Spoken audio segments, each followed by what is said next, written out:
The Second World War ended in 1945, leaving a world scarred but hopeful. Victory had come at a tremendous cost, with millions dead and economies shattered.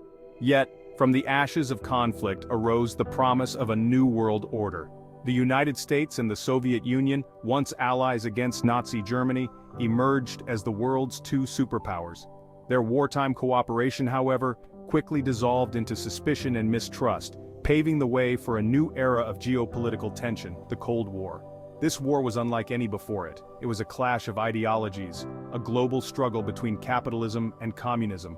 While not a direct military confrontation between the two superpowers, the Cold War shaped international relations for nearly half a century.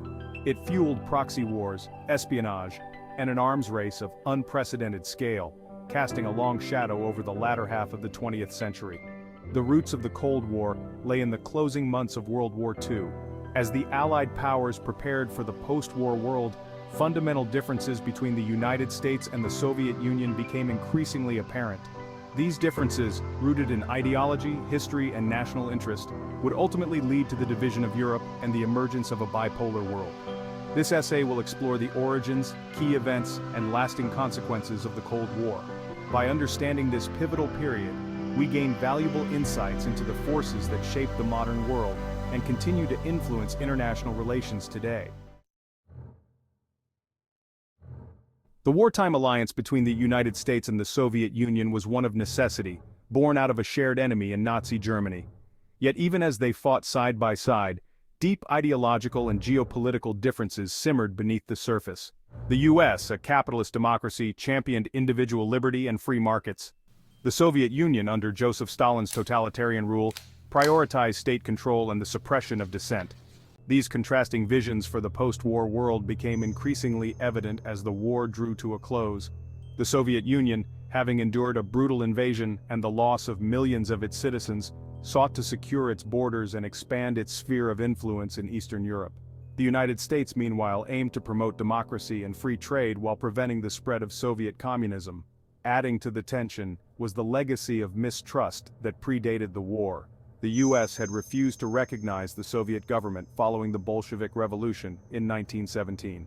The Soviet Union, for its part, resented the West's delayed entry into World War II, which they perceived as prolonging the conflict and costing Soviet lives. The wartime conferences at Yalta and Potsdam, intended to shape the post-war order, instead exposed the growing rift between the superpowers.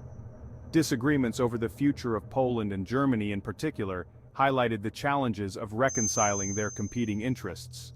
As the war ended, the fragile alliance that had held the Allied powers together began to crumble, setting the stage for the Cold War to begin.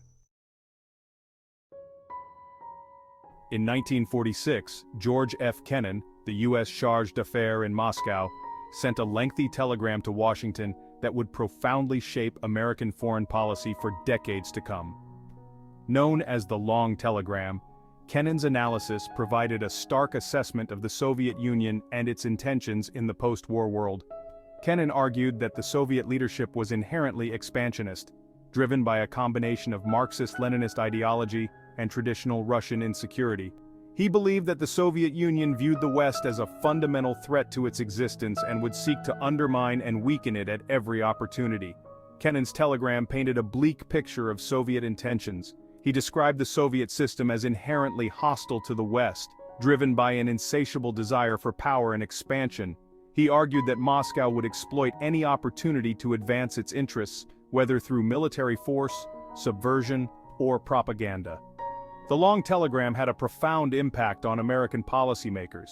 It provided a framework for understanding Soviet behavior and helped to solidify the emerging consensus within the Truman administration that the Soviet Union posed a serious threat to U.S. interests. Kennan's analysis laid the intellectual foundation for the policy of containment, which would guide U.S. foreign policy throughout the Cold War.